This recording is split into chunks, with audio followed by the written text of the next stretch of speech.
who you are now gets defined, first of all, by what you have. And so you start having an ambition about, from very early in your life. It starts with your toys and the stuff that is yours and so on. And then it goes to your, your various possessions and your bank account and all of this kind of thing. So in at the very beginning in this ambition stage, you are taught that you are what you have, what you accumulate, what you collect, what you get to, what you own, and it's yours. And therefore the lessons become, the more that I have, the better person that I am. And so, and the more valuable the stuff that I have is, the more that it costs, makes me even more important, or much better than, as we say over here in Hawaii, mo better. We're mo better. So we spend a lot of our energy, a lot of our time, a lot of our work and our thoughts on how much stuff can I get? How much can I accumulate? And the problem that comes up with this is that if you believe that you are what you have, if you really believe that, and that's pretty much what we're taught, then when you don't have, or when you lose it, or when it's taken away from you, or when it gets old, or when someone steals it, or whatever it might be, whatever this stuff is that you have, and that's who you are, and it's no longer there. And what we learn when we study the Tao is that everything is cyclical. Things come in and then they leave. Things come in, and it's true in our lives as well. There are periods of great affluence and great abundance. The stuff will come into our life, and then it will dissolve and disappear and go someplace else, and then something else will. And the cyclical nature of everything in the universe is that it's up and then it's down, and that built into every storm is calmness and so on. So we have almost like a dilemma. If I am what I have, then when I don't, I'm not. I start to get really terrified. I start to get really scared when I don't have as much stuff as I want to have, or when other people have more stuff. So we spend a lot of our energy comparing ourselves to what other people have and so on.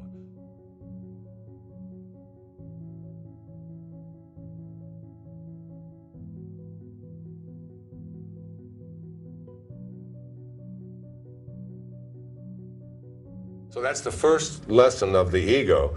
Another aspect of what we learn in this ambition stage of our life is that the ego says, I am not only what I have, but I am what I do. So now it's all about achievement. And this is really huge in the whole ambition thing.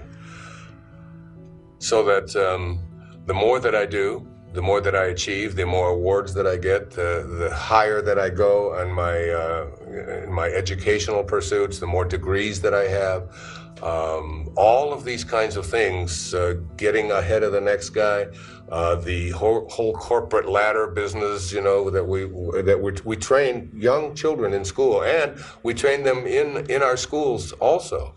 We train them, that what you do is, you have to compare yourself to how other people are doing. So you're in a classroom of 30 kids, and there's the ones who do the best on their exams and so on, get their gold stars, and when they're in the early grades, they get them all posted on the board. And when they get a little bit higher, they get into the National Honor Society, and they have and they get more awards and so on. And there's this continuous emphasis on becoming more and more and more ambitious in your life, and not only accumulating a lot of stuff, but getting a lot of merit badges behind you. And these merit badges, come in the form of trophies, and they come in the form of all kinds of award letters and things like this. The problem with this, for all of us, is that if you are what you do, then when you don't, you aren't.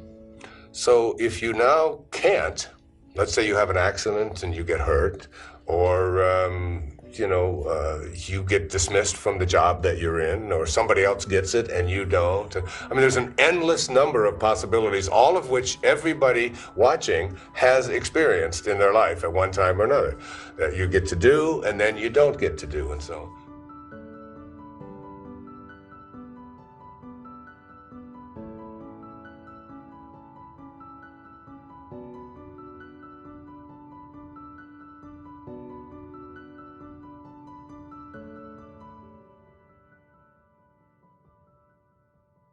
real problems in our society is that people get to a certain age and they can't do at the same level as someone younger than them is able to do. Then that's when they have thoughts of depression and anxiety and worry and fear, and they go off to, they find themselves swallowing a lot of medication and so on just to deal with that. And suicide rates really go way up as people get into their 50s and 60s and realize that they can't do what somebody else behind them is doing, or that you get left behind. But if you are believing that you are what you do and you don't understand this and so on, then it all passes you by, you see. So ambition has its real upside for a while, but it always ultimately has the downside. And the downside always is that I'm not going to always be able to do what I'm doing now, or at the level that I'm doing it now, or some change is going to come along and I'm going to be required to move into another direction, but I don't know how to do that because I only know how to do this, and that's who I am. This is who I am. You hear people saying that, but this is who I am. This is the only way I know how to be. So that's the second aspect of the ego, with ambition, is that we are taught this. And this isn't just a mild kind of influence that's on young people when they're this is it's almost like a conspiracy. I mean, it's that big where it's impossible to escape this whole plunging you into this world of ambition and having to believe that I have to accumulate more and I have to be ahead of the other guy. This is what competition comes from. This is winning. This is, all you have to do is watch a bunch of young people as they're at a football game, and it's like, oh, they're all doing this, right? All doing this. And what does this mean? We're number one. We're number one. We're number one. Everybody out there has to be number one. We have to compete. We have to be better than somebody else. We have to accomplish and so on. And when we don't, we're depressed and we're hurt and we're, and full of anguish, and we have riots and all kinds of craziness, all on this business of ambition.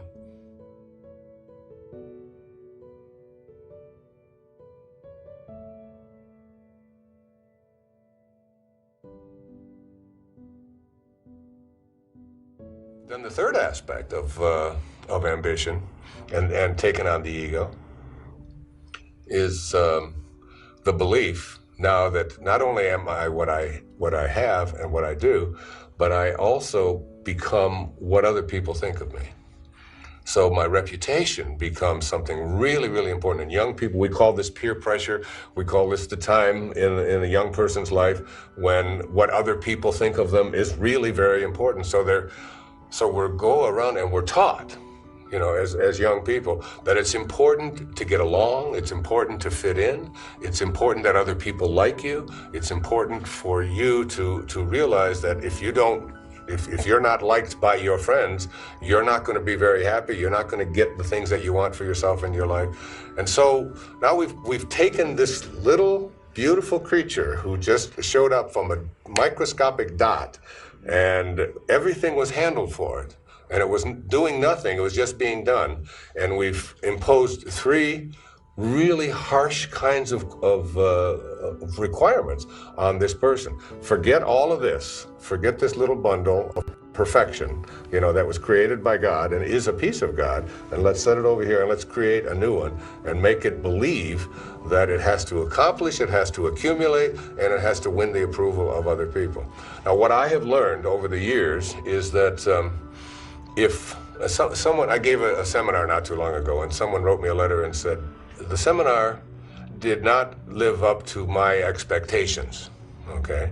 And was sort of complaining about whatever that was.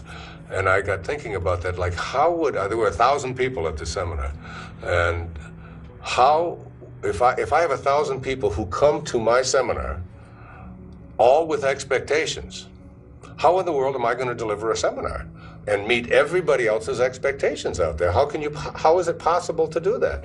You can't focus, you can't go out there in front of an audience, you can't perform, you can't do anything in that focused on whether you're going to be approved of or liked or accepted by all of the people that are out there. One of the things that you discover and you learn is that you have to become independent of the good opinion of other people. And as I've told each one of my children as they were growing up, I'm not focused on, whether people like you or don't like you. You can't be responsible for that. In fact, you should forget about your reputation. It's a meaningless construct because it doesn't exist within you. You don't have a reputation that is going to be something that you can hang on to and use wherever you go. If you give a talk to 1,000 people, you got 1,000 reputations. I mean, will they walk out and you'll ask them, what was it about, or did you like it at all? And you get 1,000 different responses. That's the way the world is. The greatest political landslide in American history, I think it was Mondale and Reagan. I think that's what it was. It was, they said it was just a disaster for Mondale because he lost. 45% of the people voted for Walter Mondale for president. 45%. So when you get half the people plus a few percentage points, you got a landslide. So you're looking for, landslides are half the people plus one or two, and you're doing great, But all the people, everybody that you meet, trying to please everybody out there all the time.